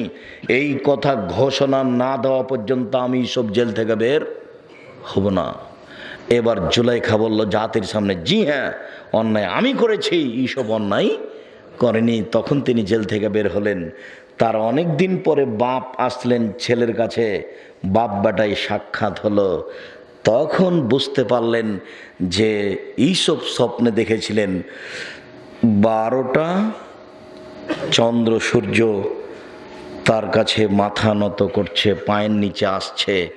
এর স্বপ্নের ফলাফল কি? আমি যেটা আপনাকে বলতে চাচ্ছি সেটা হলো এই, যেদিন বাপ ছেলেকে ফিরিয়ে পেলেন সেদিন বাপের কাঁদতে কাঁদতে কাঁদতে চোখ হারিয়ে গেছে, চোখ আর দেখতে পান না। তো একজন নবী মানুষের দোয়া যদি এত দেরিতে কবুল হয়, তা আপনারটা কবে হবে?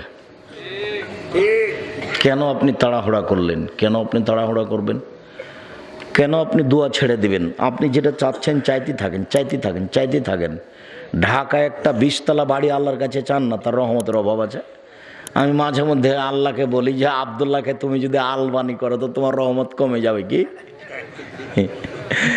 আব্দুর রহমানকে যদি তুমি ইমাম বুখারী করো তো তোমার রহমত কমে যাবে?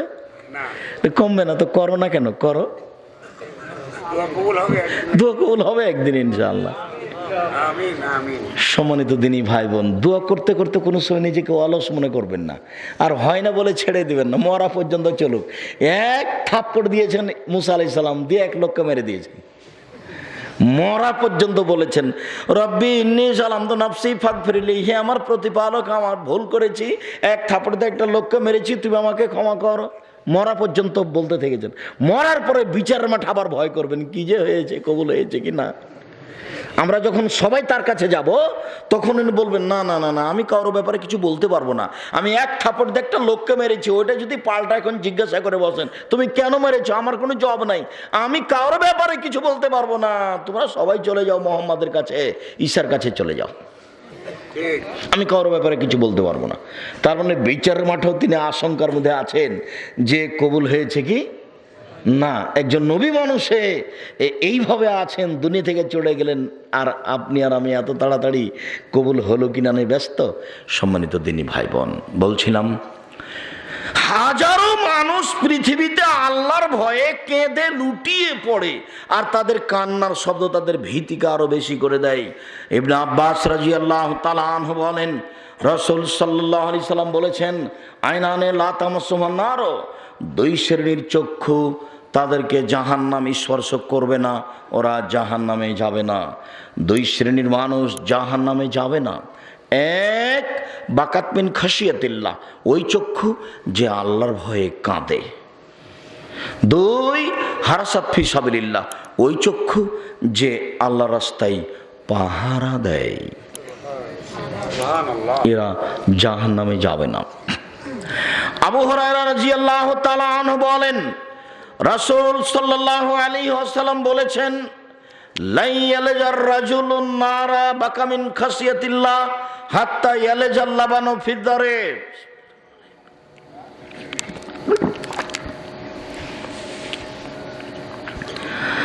গাভীর বাট ওলান থেকে দুধ বের করে ভিতরে ঢোকানো যায় না যেমন, আল্লাহর ভয়ে কাঁদে যে সে জাহান্নামে যাবে না তেমন।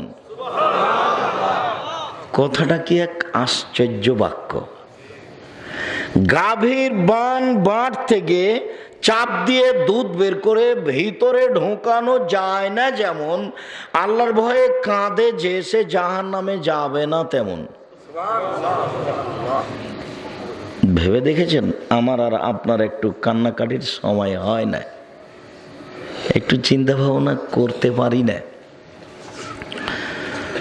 মুআবিয়া ইবনে হাওদা রাদিয়াল্লাহু তাআলা আনহু বলেন, রাসূল সাল্লাল্লাহু আলাইহি সাল্লাম বলেছেন, সালাসাতু ওয়াইনুল্লাহ তারাহুমান নার, তিন শ্রেণীর চক্ষু জাহান্নাম দেখবে না, তিন শ্রেণীর মানুষ জাহান্নামে যাবে না, তিন শ্রেণীর মানুষ জাহান্নামে যাবে না। এক, বাকাতমিন খাসিয়াতিল্লাহ, ওই চক্ষু ওই মানুষ যে আল্লাহর ভয়ে কাঁদে। দুই, হারাসাত ফি সাবিলিল্লাহ, ওই চক্ষু ওই মানুষ যে আল্লাহ রাস্তায় পাহারা দেয়। তিন, গাজাতান মাহারিমিল্লাহ, ওই চক্ষু ওই মানুষ যে বেগানা নারীকে দেখে চক্ষু নিচু করে, অপর নারীকে দেখে চক্ষু নিচু করে, যে সে জান্নাতে যাবেই যাবে। রাসূল সাল্লাল্লাহু আলাইহি সাল্লাম বলেন, ইজমানু লি সিত্তান মিন আনফুসিকুম আজমান লাকুমুল জান্নাহ, পৃথিবীর মানুষ তোমরা 6টা কাজ করো, আমি তোমাদেরকে জান্নাতে নিয়ে যাব। কিভাবে নিয়ে যাব সেটা আমার ব্যাপার। এক, কথা বললে সত্য কথা বলো। দুই, ওয়াদা করলে পূর্ণ করো। তিন, আমানত রাখা হলে মসজিদ মাদ্রাসার টাকা তোমার কাছে থাকলে সময়ে দিয়ে দাও। চার, অহফাজু ফরুজাকুম, জেনায় লিপ্ত হয়েও না। পাঁচ, কুফাই দিয়ে কম, হাত সংবরণ করে রাখো, নত হয়ে থাকো, দলীয় ক্ষমতা দেখায়ও না, দাপট দেখায়ও না।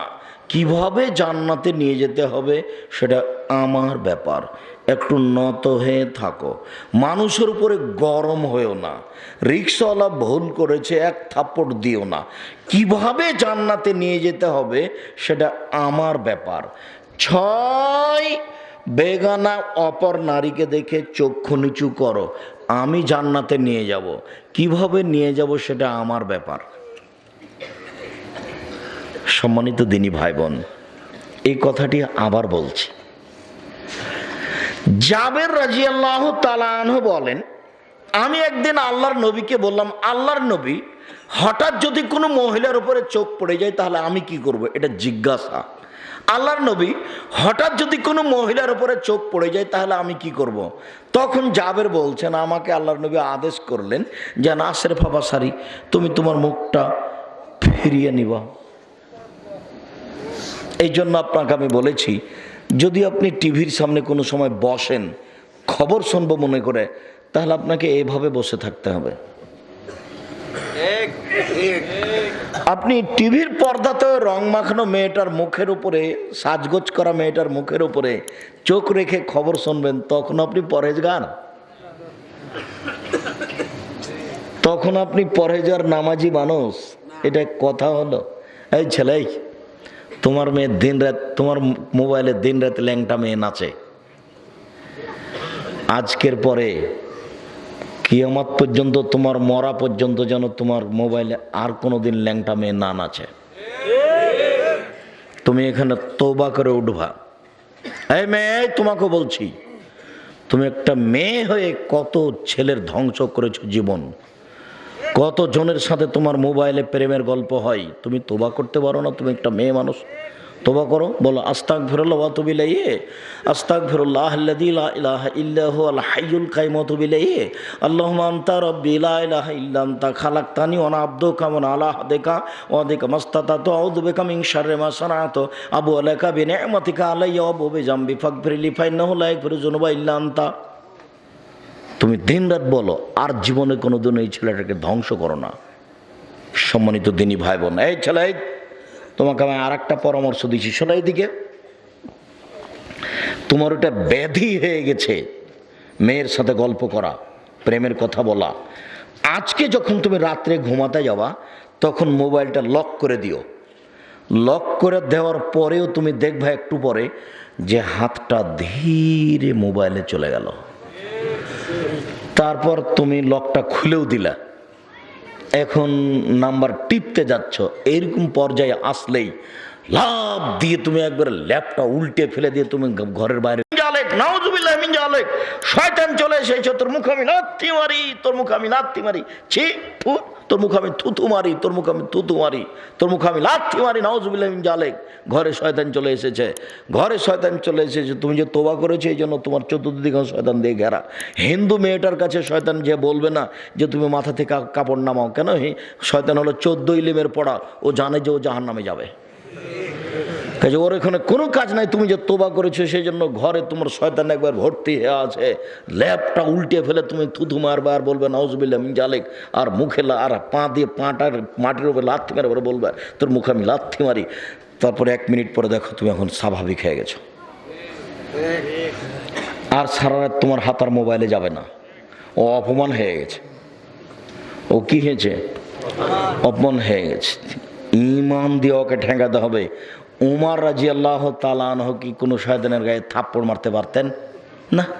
ও ভিন্ন পদার্থের আর ইনি ভিন্ন পদার্থের, কিন্তু রাস্তাতে শয়তান নেই।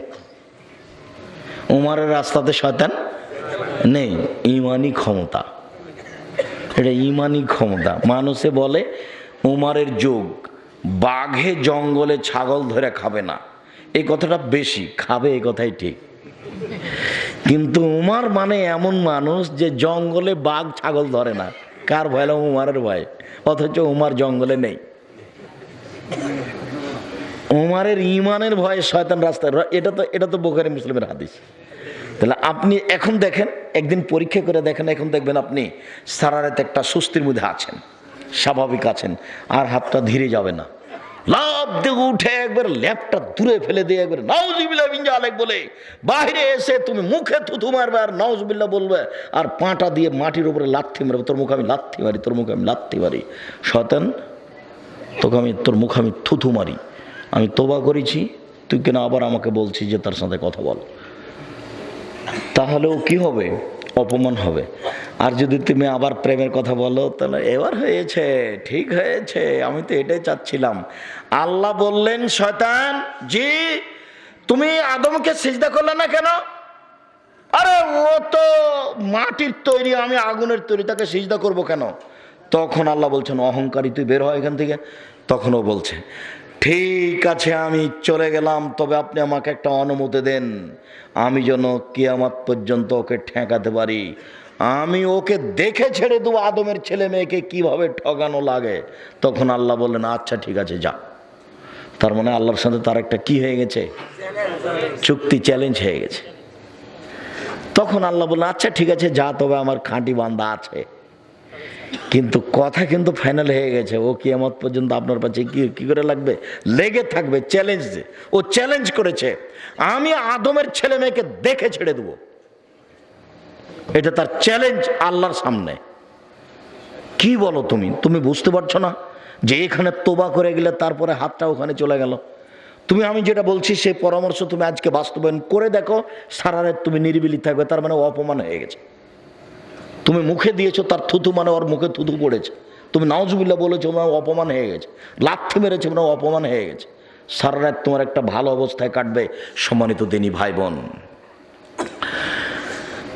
3 শ্রেণীর মানুষ জান্নাতে যাবেই। তার 1 শ্রেণীর মানুষ হচ্ছে বেগানা নারীকে দেখে চক্ষু নিচু করে যে, তা আপনার মেয়ের কারণে, আপনার বোনের কারণে আমি রাস্তায় ঠিক মতো চলতে পারি না। রাসূল সাল্লাল্লাহু আলাইহি ওয়াসাল্লাম বলছেন 3 শ্রেণীর মানুষ জাহান্নামে যাবেই। 1, নিয়মিত বিড়ি, তামাক, জর্দা, সিগারেট, গোল, নেশাদার দ্রব্য খায় পান করে যে।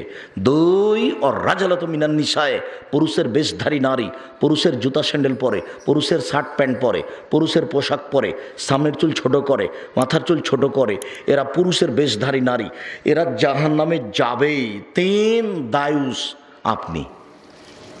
আব্দুল রাজ্জাক সাহেব, আমি মানে? হ্যাঁ আপনি তো। আপনি তাহাজ্জুদ পড়ে জান্নাত যেতে পারবেন না। আল্লাহ রাসূল বলছেন যে আবাদা, কখনো না। কেননা আপনার মেয়েটা এখন বসে আছে মাথায় কাপড় না দিয়ে, আর আপনার স্ত্রী এখন বসে আছে ছোট ব্লাউজ পরে, পেট দেখা যায়, পিঠ দেখা যায়, দেবরের সামনে যায়, ভাসুরের সামনে যায়। আপনাকে একটু খারাপ লাগে না? আমাদের বইয়ের যদি পেট দেখা যায় একটু, তাহলে অজ্ঞান হয়ে যাবো। ইন্না লিল্লাহি ওয়া ইন্না ইলাইহি রাজিউন। আর আপনার বউ দিন রাত থাকে, তবু আপনি তাহাজ্জুদ পড়েন। এ তো ওই 3 চিল্লায় যাওয়ার মতোই হলো। লন্ডন গেছে চিল্লায়, আর বেটি ঢাকা বিশ্ববিদ্যালয়ে পড়ে, আর প্রেমিকের সাথে দিন কাটায়। নাউজুবিল্লাহ মিন জালিক। এটা নাকি তার ইবাদত? ভুল বুঝিয়েন না, লজ্জাবোধ করেন, শরম বোধ করেন। শক্ত হন, পথ ঠিক হবে। শক্ত হন, পথ ঠিক হবে। চোখ যেভাবে ঘুরে বউ সেভাবে চলে, তার নাম ক্ষমতা। চোখ যেভাবে ঘুরে বউ সেভাবে চলে, তার নাম ক্ষমতা। আমি গার্মেন্টসের মেয়ের নিন্দা করিনি, ওই মহিলা ওই লোক ভুল বুঝেছেন। আমি বলেছি আল্লাহ নবী বলেছেন তুমি তোমার ছেলে মেয়েকে স্ত্রীকে উপার্জন করে খাওয়াবা, এটা তোমার জরুরি জিম্মেদারি। উপার্জন মানে তোমার বাপের জমিদারি আছে, জমিদারি দিয়ে খাওয়াও, নইলে তুমি ব্যবসা করে খাওয়াও, নইলে তুমি চাকরি মাস্টারি করে খাওয়াও, নইলে তুমি কলা বিক্রি করে বউ ছেলে মেয়েকে খাওয়াও, নইলে তুমি ভিক্ষে করে খাওয়াও। মেয়ে গার্মেন্টসে যেতে পাবে না। শেষ পর্যন্ত বাপ ছেলে মেয়েকে কি করে খাওয়াবে? ভিক্ষা করে। বাপ ভিক্ষা করবে কিন্তু ছেলের টোকাই হতে পাবে না। ভিক্ষা করে ছেলেকে স্কুলে পাঠাবে, মাদ্রাসায় পাঠাবে। আমি মনে হয় ভালো করে বুঝাতে পারি না কথা। ভিক্ষা করলে কে করবে? বাপ করবে, ছেলে ভিক্ষা করতে যাবে না। বাপ শেষ পর্যন্ত ছেলে মেয়েকে পড়াবে কোন পর্যায়ে নেমে গিয়ে? ভিক্ষা করে। তবু ছেলেকেও ভিক্ষা করতে যেতে দিবে না, যেতে পাবে না। মেয়েকে গার্মেন্টসে যাব কাপুরুষ বাপ, অযোগ্য বাপ, ও জাতির জন্য কলঙ্ক বাপ। ওই বাপের বেঁচে থাকার চেয়ে মরে যাওয়া ভালো। বাপ আহাল পরিবারকে লালন পালন করবে, শেষ পর্যন্ত ভিক্ষে করে। এ কথা আল্লাহ নবী বলছেন। আল্লাহ নবী ভিক্ষা করতে বললেন। আল্লাহ নবী বললেন যে তুমি তোমার ছেলে মেয়েকে খাওয়াও উপার্জন করে। তো শেষ পর্যন্ত উপার্জন এটাই। ভিক্ষা তো জায়েজ, ভালো কাজ নয়। শ্বশুরের কাছে টাকা নিয়ে চাউল কিনে ভাত খেয়ে বাদাত কবুল হবে না। যৌতুক নিয়ে কিন্তু ভিক্ষা করা টাকা দিয়ে চাউল কিনে ভাত খেয়ে বাদাত কবুল হবে। উমামা বাহিলি রাদিয়াল্লাহু তাআলা আনহু বলেন, এই ছেলে, পাশ থেকে যেন কোনো ছেলে না ওঠে, আপনি খেয়াল করবেন। ও বাচ্চা তো কথা বুঝতে পারবে না। আপনার বিরক্তির আগে আমরা কথা শেষ করব, আপনার জন্য বিরক্তি না আসে। আর আপনি মনে করেন না যে আমি ইউসুফ জুলাইখার কাহিনী বলতে এসেছি। প্রতিটা বাক্য কোটি টাকা মনে করতে হবে। পেশাব পায়খানার প্রয়োজন হলে একটু থামতে হবে। রাসূল সাল্লাল্লাহু আলাইহি সাল্লাম বলেন, লাইসা শাইউন আহাব্বা ইলাল্লাহি মিন কাতরাতাইনি ওয়া আসারাইনি। দুইটি ফোঁটা আল্লাহর কাছে যত প্রিয়, পৃথিবীর কোনো কিছু আল্লাহর কাছে তত প্রিয় নয়। দুইটি চিহ্ন আল্লাহর কাছে যত প্রিয়, পৃথিবীর কোনো কিছু আল্লাহর কাছে তত প্রিয় নয়। এক ফোঁটা চোখের পানি। 4 লক্ষ টাকা খরচ করে হজ করা কাজটি আল্লাহর কাছে যত প্রিয়, এক ফোঁটা চোখের পানি আল্লাহর কাছে তার চেয়ে লক্ষ গুণ বেশি প্রিয়। কোটি টাকা দান করা কাজটি আল্লাহর কাছে যত প্রিয়, এক ফোঁটা চোখের পানি আল্লাহর কাছে তার চেয়ে অনেক অনেক অনেক বেশি প্রিয়। আনাস রাদিয়াল্লাহু তাআলা আনহু বলেন, রাসূল সাল্লাল্লাহু আলাইহি সাল্লাম একদা বক্তব্য দিলেন, খুতবা দিলেন। আমার জীবনে আমি এত দামি গুরুত্বপূর্ণ খুতবা কোনোদিন শুননি। কালা, তিনি খুতবাতে বললেন, লাউ তাআলামুনা মা আলামু লা বাকাইতুম কাসীরা ওয়া লা যাইতুম কালিলা। তোমরা যদি আল্লাহকে চিনতে আমি যেভাবে চিনি, তোমরা যদি আল্লাহকে জানতে আমি যেভাবে জানি, তাহলে তোমরা বেশি বেশি কাঁদতে, কম কম হাসতে। কই, আমাদের তো কান্নার সময় আমরা খুঁজে পাই না। হাসি দিয়ে তো আমাদের দিন পূর্ণ আছে। ছেলে নিয়ে, মেয়ে নিয়ে, চাকরি নিয়ে, টিভি নিয়ে, নাতি নিয়ে, নাতনি নিয়ে, অনেক কিছু আত্মীয় স্বজন নিয়ে আমরা আনন্দ হাসির মধ্যে আছি। কান্নাকাটির মধ্যে আমরা সময় কাটাতে পারি না। আবু হুরায়রা রাদিয়াল্লাহু তাআলা আনহু বলেন, মনে কিছু নিয়েন না, অনেক লম্বা সফর আছে, রাস্তা আছে, যার কারণে আলোচনার শেষের দিকে চলে আসলাম। ধরে নেন এই হাদিসে আজকের আলোচনার শেষ হাদিস। একটু লক্ষ্য করেন, রাসূল সাল্লাল্লাহু আলাইহি সাল্লাম বলেন, বিচারের মাঠে যখন মানুষের মাথার উপরে সূর্য থাকবে 1 মাইল উপরে, তখন মানুষ থাকবে ঘামের মধ্যে। কারো ঘাম হবে হাঁটু পর্যন্ত, কারো ঘাম হবে টাকনু পর্যন্ত, কারো ঘাম হবে কোমর পর্যন্ত, কারো ঘাম হবে নাক পর্যন্ত। এই ঘামের মধ্যে থাকাকালীন কিছু মানুষ ফ্রি ছায়ার মধ্যে ঘোরাঘুরি করবে ভালো অবস্থা। এই পরিবেশটা কেমন আপনাকে আমি বোঝাতে অক্ষম। কেউ ঘামের মধ্যে আছে, বুখারী মুসলিমের হাদিস, আল্লাহ রাসূল ঘামের বিবরণ দিয়েছেন টাকনু পর্যন্ত, কারো হাঁটু, কারো কোমর, কারো নাক। এই সময় দেখা যায় যে কিছু মানুষ ছায়ার নিচে ঘুরছে, হেঁটে বেড়াচ্ছে, আনন্দ ফুর্তি। তো 7 শ্রেণীর মানুষ: 1 ন্যায়পরায়ণ নেতা, 2 বাল্য অবস্থা থেকে ইবাদতে অভ্যাসী, 3 মসজিদে সালাত আদায় করতে গেছে, বের হয়ে এসে আবার যাওয়ার জন্য ব্যস্ত, 4 2 বন্ধু একসাথে থাকে। এক বন্ধু খালি প্রেমের গল্প করে, হোটে গিয়ে গিয়ে মোবাইলে কথা বলে। তখন বলছে, দোস্ত তুমি যদি মোবাইলে কথা বন্ধ না করো তাহলে তোমার সাথে আমি সম্পর্ক ছিন্ন করলাম। তো বন্ধ করলো না, তখন ছিন্ন করে দিয়েছে। এই যাবে জান্নাতে। 5 যাকার আল্লাহ খালিয়ান ফাবাজা দেয় না হু, এটা হলো মূল কথা। নির্জনে আল্লাহকে ডাকলো, ডাকতে ডাকতে ডাকতে 2 চোখের পানি ঝরঝর করে ঝরতে লাগলো। এই হচ্ছে বিচার মাঠে বিশেষ ছায়াতলে থাকা ব্যক্তি। যেই ঘরে আপনি 2 রাকাত সালাত আদায় করবেন, আজ থেকে কান্নাকাটির জন্য ওই ঘরে কারো থাকা হবে না। বা খানকা ঘরে, বৈঠক ঘরে যাবেন, উজু করে 2 রাকাত সালাত আদায় করে দরজাটা বন্ধ করে দিবেন, ওই ঘরে যেন কেউ ঢুকতে না পারে।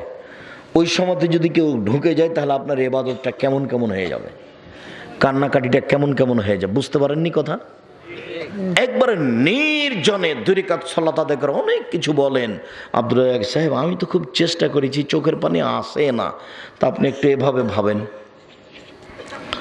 কি করলাম জীবনে, কত পাপ করলাম, ছেলে মেয়ে নিয়ে টাকা পয়সা কিভাবে কতভাবে ইনকাম করলাম, জীবন তো শেষ হয়ে গেল, খালা গেল, মা গেল, বাপ গেল, দাদা দাদি গেল, গ্রামের সব লোকগুলো চলে গেল, কিভাবে তারা আছে, পাপের জব কিভাবে দিব। আল্লাহ তুমি সর্বশক্তিমান, আস্তাগফিরুল্লাহ ওয়া আতুবু ইলাইহি, আস্তাগফিরুল্লাহ। এইভাবে বলতে থাকেন, বলতে বলতে বলতে হাত তোলেন। এক পর্যায়ে চোখের পানি যখন আসবে তখন সিজদায় পড়ে যাবেন, মাটিতে কপাল রেখে আল্লাহকে বলবেন, আমার ভুল হয়েছে, তুমি আমাকে মাফ করো, আস্তাগফিরুল্লাহ ওয়া আতুবু ইলাইহি, আস্তাগফিরুল্লাহ ওয়া আতুবু ইলাইহি। এই পরিবেশটা আল্লাহ দেখতে চাচ্ছেন আপনার। কান্নাকাটির যত বলবেন তত উনি খুশি, উনি একটু ওর কাছে চাইলে খুশি, একটু দোয়া করলে খুশি। আর আলহামদুলিল্লাহ বললে বলছি যে আমি এমন খুশি হয়ে গেছি, একেবারে তোমার আকাশ জমিনের ফাঁকাটা আমি নেকি দিয়ে দিয়েছি যা। আর যখন আপনি সুবহানাল্লাহ ওয়া বিহামদিহি সুবহানাল্লাহিল আযীম বলবেন, তখন বলবেন যে দাঁড়ি পাল্লা ভরে নেকি নিয়ে নে। খুব প্রশংসা প্রিয়, খুব প্রশংসা ভালোবাসেন, খুব প্রশংসা প্রিয়, প্রশংসা করলে খুব খুশি। তাই বলে দিয়েছেন না আল্লাহর নবীর মুখ দিয়ে, আফজালুদ দুআয়ে আলহামদুলিল্লাহ, সবচেয়ে উত্তম দোয়া আলহামদুলিল্লাহ, ওয়াফদালুদ যিকরি লা ইলাহা ইল্লাল্লাহ। দোয়াতে খুব খুশি, প্রশংসায়। যার জন্য তো শুরু হয়েছে আলহামদুলিল্লাহি রাব্বিল আলামিন, বিশ্বজগতের প্রতিপালকের প্রশংসা। মানে শুরু করিয়েছে ওর কি দিয়ে? প্রশংসা দিয়ে। খুব খুশি, যার জন্য খালি বলবেন আলহামদুলিল্লাহ। একটু কাজে আলহামদুলিল্লাহ, খেয়ে আলহামদুলিল্লাহ, একটু বসে উঠে আলহামদুলিল্লাহ, সুবহানাল্লাহ, আলহামদুলিল্লাহ, আল্লাহু আকবার, আস্তাগফিরুল্লাহ। একদিন সাওবান রাদিয়াল্লাহু আনহু বলছেন, আল্লাহর নবী, আমি যদি বুঝতে পারতাম যে সবচেয়ে দামি জিনিস কোনটা, তাহলে সঞ্চয় করে রাখতাম, ওটা করে সংগ্রহ করে রেখে দিতাম, সবচেয়ে দামি জিনিস কোনটা। তখন আল্লাহ রাসূল বলছেন, আরে শোনো শোনো, আফজালহু, মানুষের সবচেয়ে দামি সম্পদ হলো লিসানুন জাকির, ওই জিহ্বা, যে জিহ্বা আল্লাহকে ডাকতে পারে। এটা হলো পৃথিবীতে সবচেয়ে দামি সম্পদ। যে জিহ্বা বলতে পারে সুবহানাল্লাহ, আলহামদুলিল্লাহ, আল্লাহু আকবার, লা ইলাহা ইল্লাল্লাহ, আস্তাগফিরুল্লাহ, যে জিহ্বা এটা বলতে পারে, পৃথিবীতে সবচেয়ে দামি সম্পদ হলো সেই জিহ্বা। 2 কালমুন শাকের, যে অন্তর অল্পতে খুশি। আপনার অন্তরটা দেখবেন, আপনার অন্তরটা দেখাবো আপনাকে। দেখান দেখি আব্দুর রাজ্জাক সাহেব কি কথা বললেন, এটা দেখাবো আপনার অন্তর কেমন খাটো। আপনি বেগুন, আপনার জমিতে বেগুনের চাষ করেছেন, তা আজকে বেগুন উঠিয়েছেন 2 মণ, দিয়ে ছেলেকে বলেছেন যে বাজার নিয়ে আয়, তা আপনি আগে গেছেন, তো ছেলে একটু দেরি করেছে যেতে। সকালে ছিল 300 টাকা মণ বেগুন, এখন দুপুর 12টা 1টা হতে হতে ওটা 200 টাকা মণ হয়ে গেছে। সারাদিন ছেলেকে গালি দিলেন, তোকে মনে হচ্ছে তোর দাঁত ভেঙে দিই, তোকে মনে হচ্ছে তোর একবার তোর শেষ করে দিই, তোর কারণে আজকে টাকা চলে গেল। একবারও বলে না যাক গে বেটা, যা ছিল ভাগ্যে সেটাই হয়েছে, একবারও বলে না। একটু খুশি নয়, যেটুকু আল্লাহ দিয়েছে তাতেও খুশি নয়। আল্লাহ রসুল বলছেন দ্বিতীয় দামি সম্পদ কালবুন শাকের, ওই অন্তর যে অল্পতে খুশি। এইখানে আর একটা কথা দেখবেন, আল্লাহ রসুল সবসময় বলতেন আল্লাহুম্মা আউযু বিকা মিন ইলমিন লা ইয়ানফা, ওই বিদ্যা চায় না যে বিদ্যা উপকার করে না। অমিন কালবিন লা ইয়াখশা, ওই অন্তর চায় না যে অন্তর কান্নাকাটি করে না। অমিন নাফসিন লা তাসবা, ওই আত্মা চায় না যে আত্মা খুশি হয় না, অল্পতে সন্তুষ্ট হয় না, ওই আত্মা চায় না। অমিন দাওয়াতিন লা ইস্তাজাবু লাহা, ওই দোয়া করতে চায় না যে দোয়া কবুল হয় না। ওই অন্তরই চায় না আমি, যে অন্তর কাঁদে না। কত চেষ্টা করলাম কিন্তু একটু চোখের পানি আসলো না। তখন এটা বলবেন আল্লাহুম্মা আউযু বিকা মিন ইলমিন লা ইয়ানফা ওয়া মিন কলবিন লা ইয়াখশা ওয়া মিন নাফসিন লা তাসবা ওয়া মিন দাওয়াতিন লা ইস্তাজাবু লাহা। বইটা নেই, দোয়ার বইটা নেই। আমাকে বলছেন নাকি যে আপনি লিখেছেন, আপনি কিনে পড়েন? এটা হবে। 42টা সহিহ হাদিস আছে, 36টা হাদিস খালি বুখারী মুসলিমের হাদিস। আর এখন যেটা বলছি সেটা উপদেশ বইয়ে আছে। আজকে যারা এখানে আছেন কেউ ওই মাসিক আল ইতিসাম পত্রিকা ছাড়া কেউ যেতে পাবেন না। দেখি আমার কেমন ভালোবাসা। ওর দাম 20 টাকা মূল্য, প্রতি মাসে নিতে হবে আজকেও। আর উপদেশ বই নিতে হবে, রেগুলার নিতে হবে প্রতি মাসে মাসিক আল ইতিসাম পত্রিকা। বিশেষ করে আপনার এলাকাতে, বিশেষ করে সাভারে, বিশেষ করে নাল্লা পল্লাই, এরা আমার সবচেয়ে কাছের মানুষ। এসব এলাকার আমার জন্য আমার বুঝে সবচেয়ে কাছের মানুষ। অতএব 20 টাকা মূল্য দিয়ে যদি একটা মাসের, প্রতি মাসের পত্রিকা নেন 20 টাকা দিয়ে, তাহলে আপনি মনে করবেন যে আমি জামিয়া সালাফের কোটি টাকা উপকার করলাম। এটা মনে করতে হবে। জামিয়া সালাফে প্রতি মাসে 15 লক্ষ টাকা বেতন লাগে, 1,30,000 টাকা এই পত্রিকায় ভর্তুকি লাগে। সেটা আমি জীবন বাজি রেখে রিস্ক নিয়ে বহন করে আসছি। এই দুই প্রতিষ্ঠান প্রায় 2,500 ছেলে মেয়ে, 115 জন শিক্ষক শিক্ষিকা, জানুয়ারিতে আরও বেশি হবে। আমার মনে বড় স্বাদ, এদেশের মাটিতে আমি উন্নত মানের প্রতিষ্ঠান গড়বই ইনশাআল্লাহ। যেখানে ছেলেমেয়েরা বাংলা, ইংরেজি, আরবি উন্নত মানের শিক্ষা অর্জন করে জাতির অন্যায়ের বিরুদ্ধে লড়বে মুখে কলমে মিডিয়াই, আমার মনে বড় স্বাদ। আমি এই কাজে সফল হবই ইনশাআল্লাহ। আমার এইটা বড় বিশ্বাস যে আমি 10 পয়সার ক্ষতি করি না, অতএব আমি সফল হবই ইনশাআল্লাহ। এই পত্রিকার সাথে যেন আপনার আন্তরিক ভালোবাসা থাকে।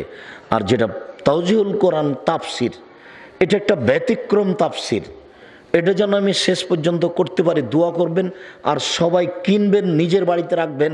আর না হলে মাঝহাবি মসজিদ ভর্তি, ওখানে দিয়ে রাখেন। ফাজাইল আমলের কাছে এই বইটাও থাকে, ব্যতিক্রম তাফসির উপদেশ বইটা থাকে ওখানে। আর আব্দুল্লাহ আম্মার বইটা দেখতে হবে, কেন এই নির্যাতন কি তার প্রতিকার।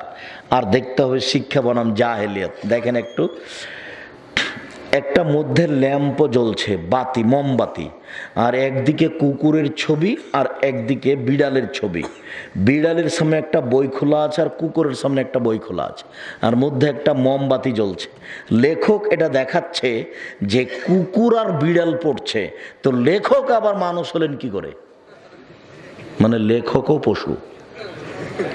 শিশু থেকে না 10 পর্যন্ত লেখককে নাকচ করা হয়েছে। সে বইয়ের নাম হলো শিক্ষা বনাম জাহিলিয়াত। লেখকই নয়, জাতিকে ধ্বংস করতে নিজেকে লেখক বলেছে। ভুল হিসাব। বইয়ের নাম শিক্ষা বনাম জাহিলিয়াত। আপনি একটু পড়ে দেখেন, 50 টাকা বড় কিছু নয়, ফেলে দিবেন আপনি কোনো জায়গাতে একটা পড়ে, ওইও পড়ে দেখবে। শিক্ষা বনাম জাহিলিয়াত পৃথিবীর প্রত্যেকটা বাঙালির কাছে পৌঁছে দেওয়া দরকার, যেমন মাসিক আল ইতিসাম পৌঁছে দেওয়া দরকার। সম্মানিত দিনী ভাই বোন, আমি আপনাদেরকে শেষে এসে 3টি ওসিয়ত করে যাচ্ছি। উপস্থিত বৈঠকের মুসলিম বোন শোনেন, আপনাকে বলছি, আমি আপনাকে কষ্ট দিতে আসিনি। আপনি যেভাবে ভালোবাসার খাতিরে এসেছেন, আমি আপনাকে আন্তরিকভাবে ভালোবাসি। আপনি আমার দিনী বোন, আমি আপনার কল্যাণ চাচ্ছি। 3টা উপদেশ বা ওসিয়ত করে যাচ্ছি, মেনে চলার চেষ্টা করবেন। উপদেশ দিয়ে যাচ্ছি, 1, 5 ওয়াক্ত সালাত, যে কোনো মূল্যে, যে কোনো অবস্থায় আপনি একে ছাড়বেন না, আপোষ করবেন না। আপোষ মানে একটু পরে পড়ছি, আচ্ছা কালকে পড়বো, আচ্ছা কাল থেকে পড়বো, এরকম আপোষ করবেন না। এই জায়গাটা আমার দাদির কথা আমার মনে পড়ে। আমার মা মাঝে মধ্যে বলে যে আমার মা নতুন বউ, বাড়িতে নতুন বউ এসেছে, নতুন বউকে কাজে লাগিয়েছে, লেপতে লাগিয়েছে। লেপা বুঝেন কি? লেপতে লাগিয়েছে। তো আমার মা লেপছে, জোহর আজান হয়ে গেছে। তখন আমার দাদি বলছেন, হাত ধুয়ে নামাজ পড়ে নে, বাকিটা লেপিস। তখন আমার মা বলছে, আর দুবার হাত ঘোরালি তো হয়ে যাবে। হাত ঘোরানো বোঝেন? দুবার হাত ঘোরালে তো হয়ে যাবে। এটা হাত ঘুরিয়ে নিয়ে হাত ধুয়ে নিয়ে নামাজ পড়ছি। যেমন এই কথা বলা, আমার দাদি ঘর থেকে বের হয়ে পিঠের উপরে কয়েক কিল। হ্যাঁ, নতুন বউ, হ্যাঁ আমি বলছি নামাজ পড়তে হাত ধুয়ে নিয়ে, আর তুই বলছিস যে দুবার ঘুরিয়ে নিলে হবে। তো তোর সাহস! অবাক হয়ে গেলাম। খুব কঠিন মহিলা, নামাজের ব্যাপারে খুবই কঠিন। বাড়িতে থাকাই যাবে না নামাজ ছাড়া, থাকাই যাবে না, এরকম ব্যাপার। তো নামাজের উপরে খুব কঠোর হন, সলাতের উপরে খুবই কঠোর। দেহে শ্বাস থাকাকালীন পড়বো, যে কোনো সমস্যা হোক না কেন। কাপড় পরনে না থাক তবু পড়বো ডঙ্গ হয়ে। 2, হালাল রুজি খাবেন। শেষ পর্যন্ত চকলেট বিক্রি করে হলেও, যেভাবেই হোক। 3, একটু কোরআন মাজিদ পড়তে অভ্যাসী হবেন। কোরআন মাজিদ পড়তে অভ্যাসী মানে শেষ পর্যন্ত কি বলেন তো? সূরা ইখলাস 3 বার পড়লে আমি 1 বার কোরআন মাজিদ পড়ার সমান নেকি পাবো। এই 3টে ওসিয়ত থাকলো, জরুরিভাবে বিনীত অনুরোধ। আর 4 নম্বরে বলা থাকছে যে একটু পরিবারের উপরে কঠোর হন। আসসালামু আলাইকুম। 5 নম্বর হচ্ছে কেমন আছেন? কান্নাকাটির একটু সময় বের করবেন। আজকের জন্য উপদেশ, আদর্শ পুরুষ, আদর্শ নারী, আদর্শ পরিবার। আর তাফসির কি মিথ্যা হতে পারে? একটা বই, ওই বইয়ে যা তাফসির আছে সবই মিথ্যা।